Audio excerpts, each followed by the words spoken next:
Hello and welcome to Roanoke County Today. I'm Teresa Hall, Roanoke County's Public Information Director.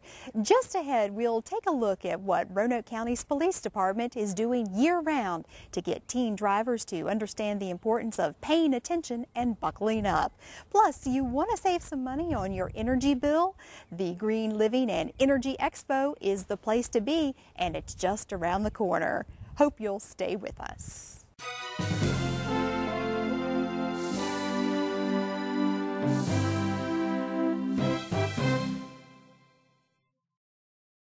Election Day, Tuesday, November 6th, is just around the corner. To ensure that you're aware of any changes in your voting location, I'm joined now by Judy Stokes, who is Roanoke County's Registrar.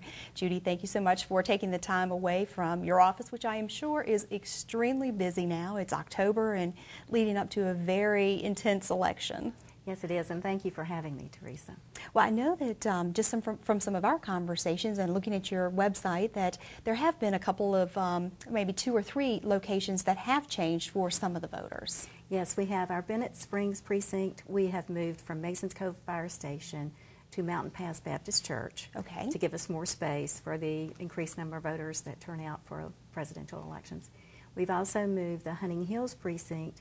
That was at the Celebration Station Church of God, and that has been moved to the new South County Library. We're really excited about that. And then the other move we had is our Garce Mill precinct was in the old library, and of course that's been closed. So we will now be voting, the Garce Mill precinct will be voting at the rescue station. The Cave Spring Rescue Station. Cave Spring, okay. So those are 3 different locations. I'm sure that this segment isn't the first time that voters have been made aware of this information. What does your office do to get the word out?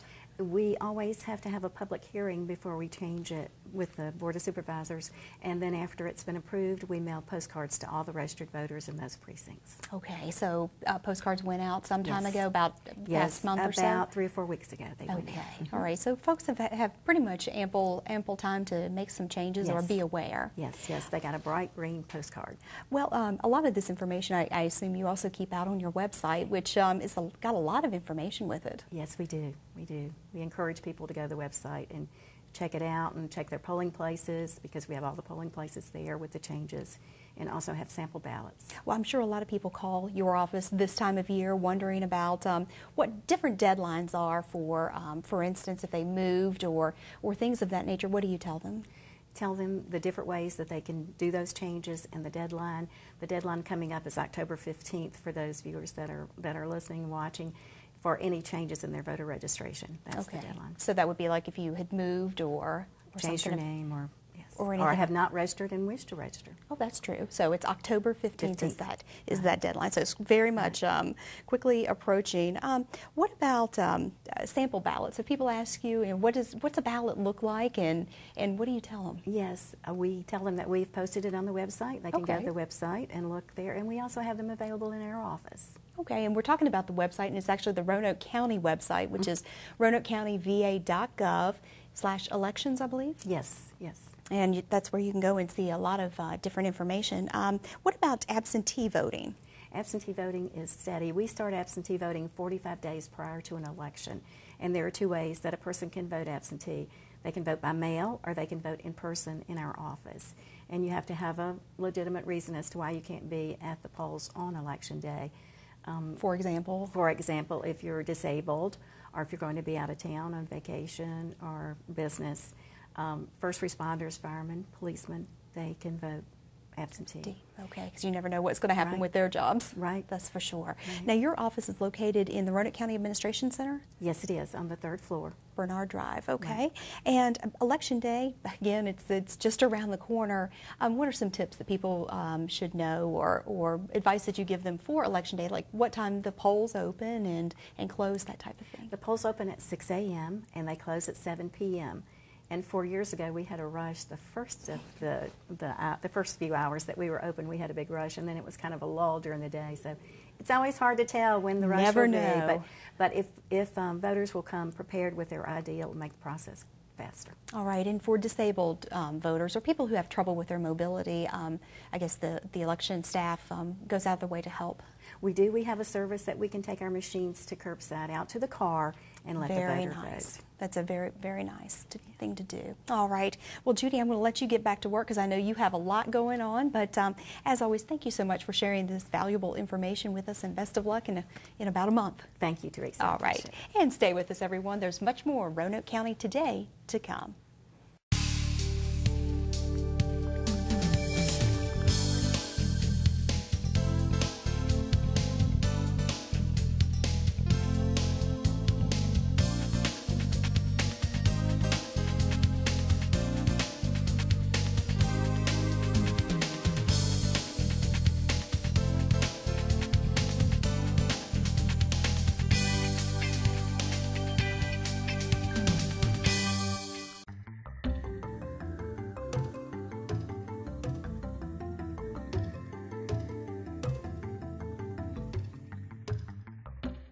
Getting teen drivers to understand the importance of buckling up and paying attention while behind the wheel is no easy task, but it's a goal that Roanoke County Police Sergeant Tim Wyatt takes very seriously. Sergeant Wyatt is with us now to talk about some of the various things that his office does to try to get that word out to teens and their parents about the importance of making sure that teen drivers are getting out on the roadway safe. Thank you so much for your time. I appreciate the opportunity.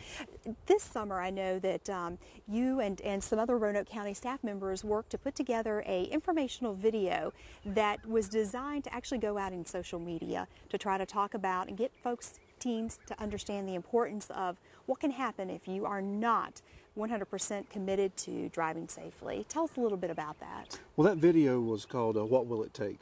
And the thought behind that was trying to promote traffic safety, but also trying to show the frustration that traffic safety advocates have because we see the same types of crashes each year involving young teen drivers. So we were just trying to bring attention to maybe the top causative factors of teen crashes. Right. We were trying to actually target both the teen drivers and their parents as well. Because they do need to be involved the whole time with their driving process. And what will it take was the message each time. Like, what will it take to get you to understand the importance of this, that, and the other? What were some of those points? Texting, I know, was one of them. Texting was, speeding was, impaired driving, occupant protection. We were trying to, we just touched the surface on distracted driving when we talked about texting. You did, and I understand that the video really reached a large audience, which was your objective. I was actually surprised with how far it actually had reached out to throughout the state of Virginia and beyond, where we had requests for use of the video in organizations' presentations. Across the state and across the nation, actually. Yes. For folks who want to know, that video can be watched by logging on to Roanoke County's website and going to the police department webpage, and that's where you can find it. But also, it's going to be running through this segment as well. Another way that I think is unusual in terms of your approach to trying to get teen drivers to again understand the importance of paying attention, you kind of go out into the classroom and tie that to education, tie some presentations to the education component. Well, beginning in 2005, we were looking at a high crash rate involving teen drivers in the county of Roanoke, and so we were looking for ways to combat that. And so what we decided was a two-pronged approach. One was we designed enforcement that was actually targeting teen drivers and the causative factors we had seen in their crashes. Okay. And then secondly was the educational efforts that we attempted. And one of the means was just trying to get the opportunity to get into the county schools to talk with teens. So we decided to come up with a program called Why Math Matters. And with that Why Math Matters, we began with math classes where we would go in, show the teens the mathematical formulas that we use in crash reconstruction to show topics such as speeding, and then of course sneak in our message on traffic safety.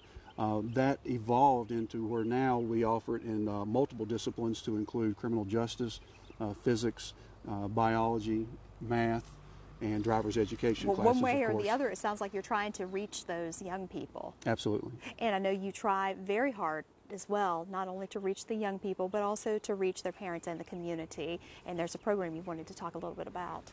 Well, this month during October, we kick off. We do it every year.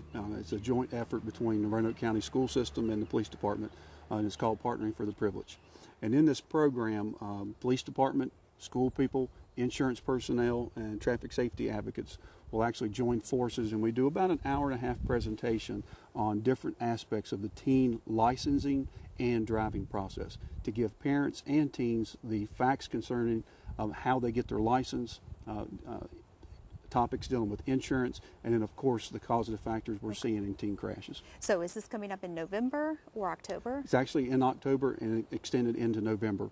Okay. Each high school within the Roanoke County system will have a Partnering for the Privilege program. So the best way that parents can find out is to contact their schools to find out when Partnering for the Privilege will be conducted. Well, one thing that anybody who talks with you knows about you and your work is that you're very passionate about it, and it sounds like you've tried to come up with so many different ways to reach parents and their teens. You pretty much have to, because it has to be a sustainable message. You can't just can it and say, slow down, don't wear your seatbelt, don't drink and drive. It needs to be a dynamic process. It's ever changing, even though the number of crashes, or excuse me, the reason for those crashes is not. The audience certainly is. All right. Well, it's always a pleasure to talk to you. Thank you so much for taking the time out to talk about Partnering for the Privilege and some of the other things that you're doing in the schools. Thank you. All right. And stay with us, everyone. We'll be right back. Volunteer firefighters respond to all types of emergencies. Volunteer firefighters fight fires. Volunteer firefighters save lives. Do you have what it takes? Visit RoanokeCountyVA.gov/FRVolunteer or call 540-777-8706 to become a Roanoke County Fire and Rescue Volunteer Firefighter.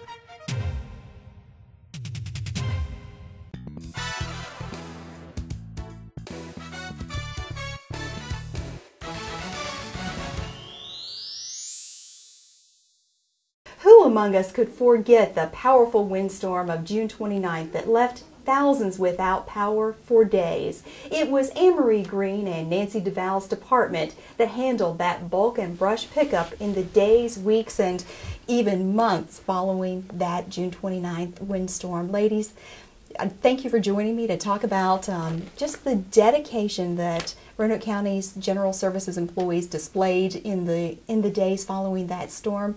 They had one heck of a job ahead of them, yet they did such a tremendous job, Anne-Marie. They certainly did. The solid waste employees, their number one priority was to get the county cleaned up. And they started right away that Monday. They worked through the 4th of July. They worked Saturdays.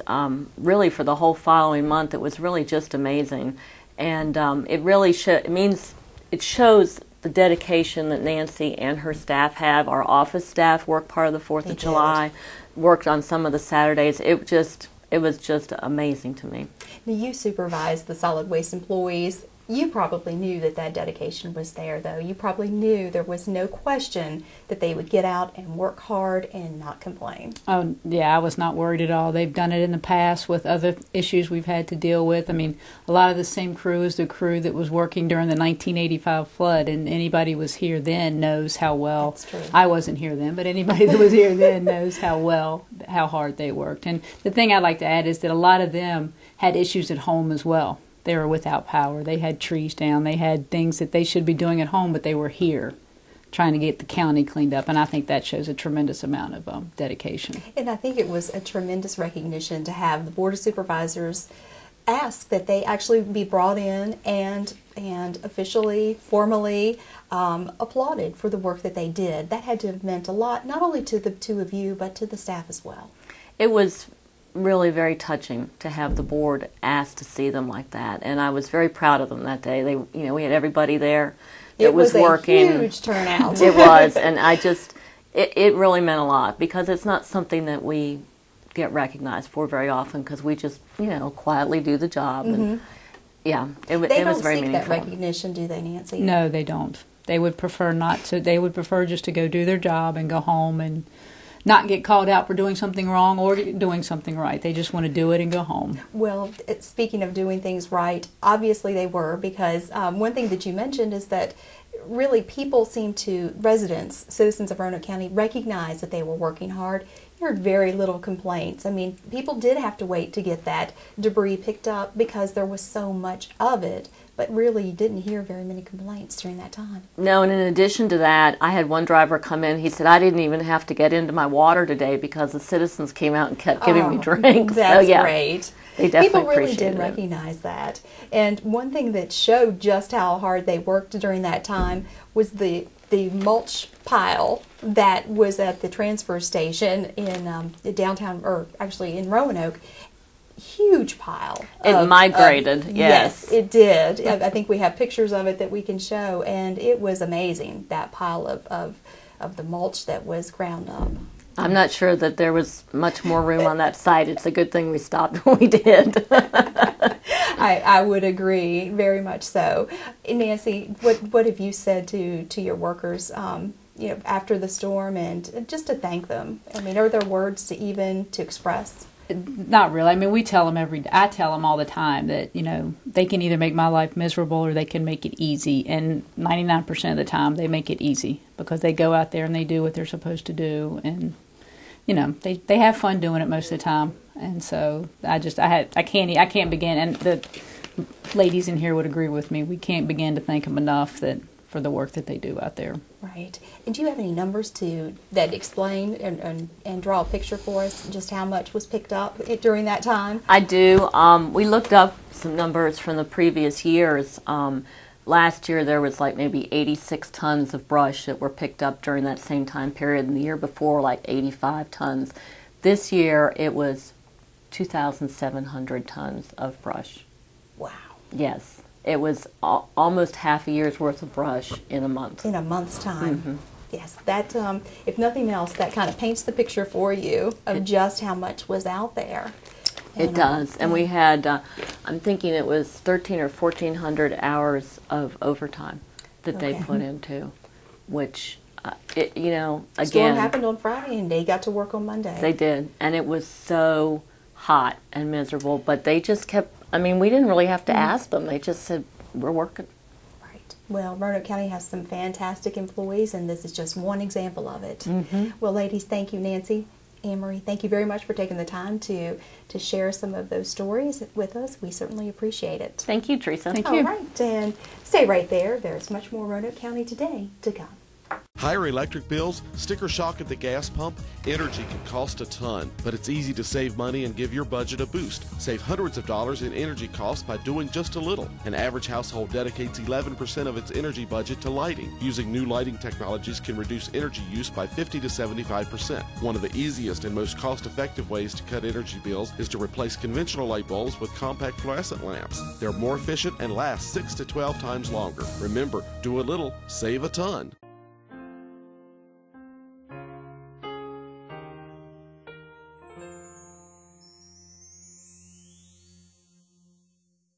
The 13th Annual Green Living and Energy Expo is coming to the Roanoke Civic Center. Jim Vodnick and Billy Weizenfeld are among two of the faces that you'll probably see if you decide to head out to the Roanoke Civic Center.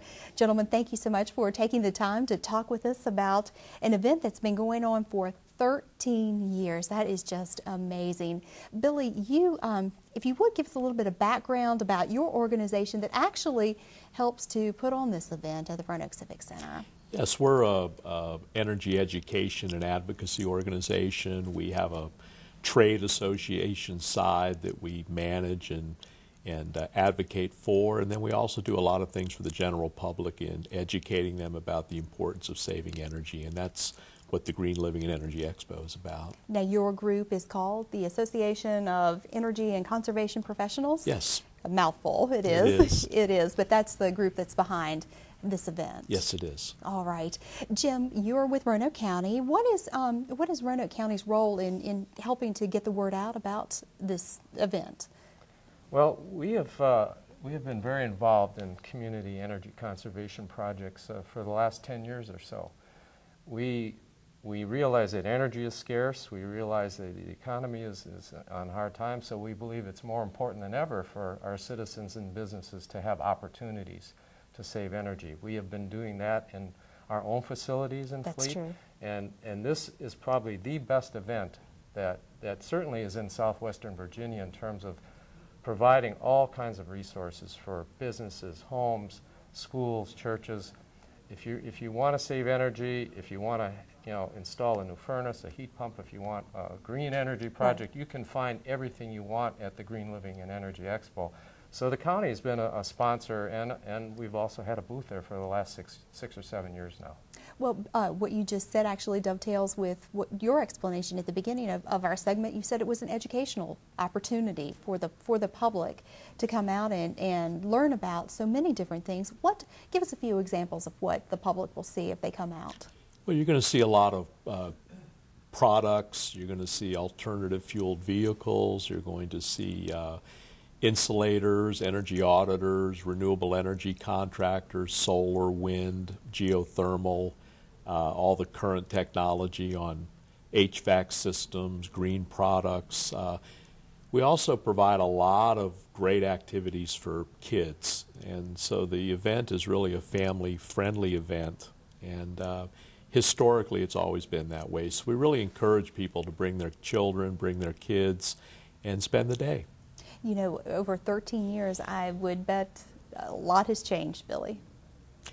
Yes, it has, and really the challenge for us has been to maintain the relevance of the event by always being sure that we're presenting what's current and what the new technology is. I was telling Jim earlier, our very first event, we had one solar contractor, and this year we'll have about 9 or 10. So we've really witnessed the growth of certain types of energy services, and it's again the challenge we face is trying to present that to people as best we can. I guess at the end of the day, you want people to have the financial information they need and the environmental information they need to make some smart decisions. Yes, absolutely. Now, one thing that throughout the segment we haven't mentioned, and that's the date for the Green Living and Energy Expo. Jim?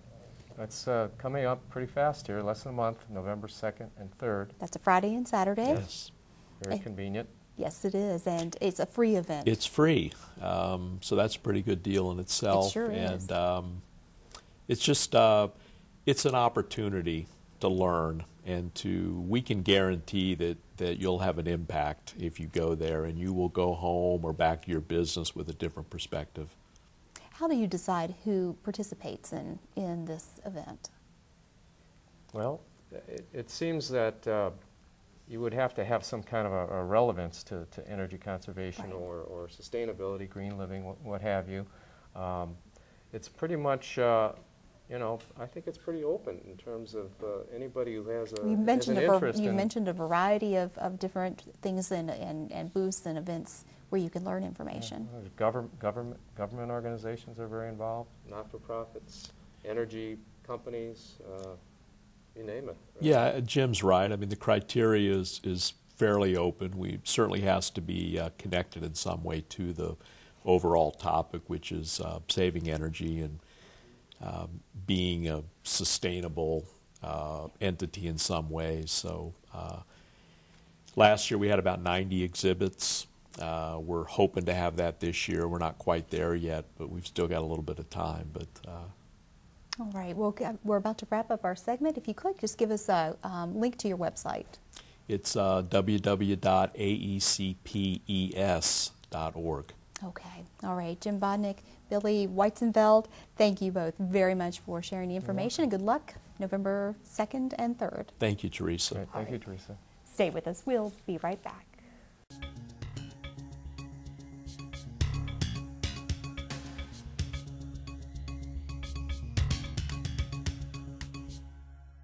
Welcome back to Roanoke County Today. I'm outside Green Ridge Recreation Center with Scott Ramsberg, who is Marketing and Information Manager for Roanoke County's Parks, Recreation, and Tourism Department. Scott, thank you for taking the time to talk with us about some upcoming programs that are being offered through Parks, Rec, and Tourism. You know, it's so warm out here now. It's October, but you're still thinking about fall programming. Well, that's the thing about October. You never know whether you're going to be outside or inside, which is the great part about Green Ridge Recreation Center here behind me. All year round you can come in and enjoy the fun. Indoor pool. Indoor pool That's and all that. We'll talk about swimming lessons here in a minute. But first I wanted to tell you about an event coming up. Fall Fest. Fall Fest, October 20th. We do this every year. It's going to be our 3rd year now. We've been open 3. And it's a family event from 1:30 to 4:30 p.m. on October 20th, which is a Saturday. We're going to have bounce houses. We're going to have face painting, balloon twisting, all kinds of fun activities for your whole family. Right. Even a costume parade in the afternoon. So if your kids want to dress up, family-friendly costumes, of course, are welcome here at Green Ridge. It'll be a lot of fun. Is this a program that you've done in the past? We have 3 years now. We've done Fall Fest. It's been pretty popular. Actually, it fills up the gymnasium, some of our multi-purpose rooms with all kinds of activities for the kids. So it's something you don't want to miss, and it's affordable too. It only costs $5 for admission to the event, and you're welcome to use the facility after that. So it's really a deal. You get in for $5, sure enjoy Green Ridge, have an extra special event, and better than that, if you bring 5 canned goods, you can get an individual in for free that day. So October 20th, if you bring 5 canned goods per person, you get in, because this is the kickoff of our hunger drive, which will last throughout the month of November, and we want to collect food for Ram House. Okay, very good program. Tell us about some other things that are coming up. Okay, well, if you like special events, you're going to want to come out to Green Hill Park on October 3rd, November 3rd, Saturday, November 3rd. It is our Tri-Wizard Tournament. It's a Harry Potter themed event in conjunction with the International Quidditch Association's Mid-Atlantic Regional Championship. And that is a mouthful. Before you go much further, Quidditch, what does that mean? Okay, Quidditch, if you're not familiar with the Harry Potter series, that's the sport that they played where they're flying around on broomsticks. Well, college kids throughout the country have come up with a version of the sport that you can play with just running around in a field with a broom between your legs. Believe it or not, they actually do this. This is very popular. It is, and the college kids, they take this very seriously. It's a combination of dodgeball and rugby. It's a very physical sport, and the Roanoke County has been chosen to host this Mid-Atlantic Regional Tournament for the entire region from North Carolina all the way up to New Jersey. Wow. So it's actually a big thing. 30 teams are coming out.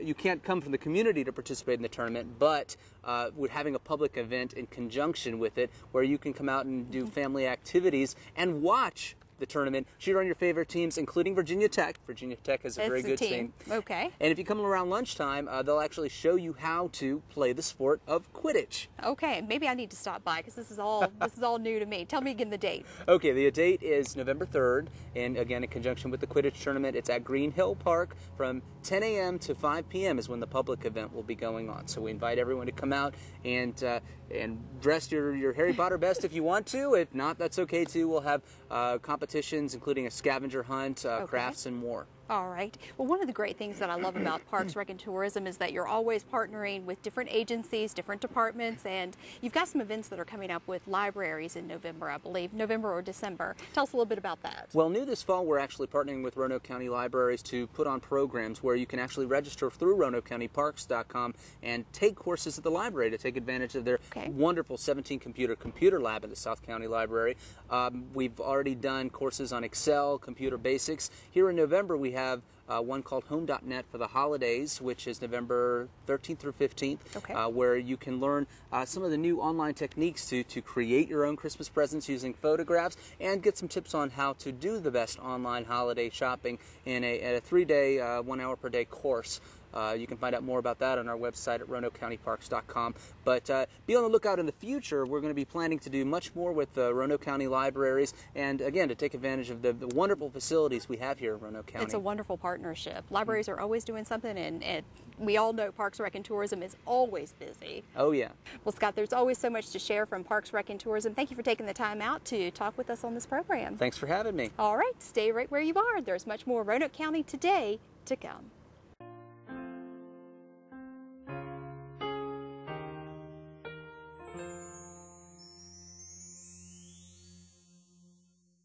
That's all for this month's edition of Roanoke County Today. For more information on the programs and events mentioned in this program, please visit our website at RoanokeCountyVA.gov. Hope to see you again next month.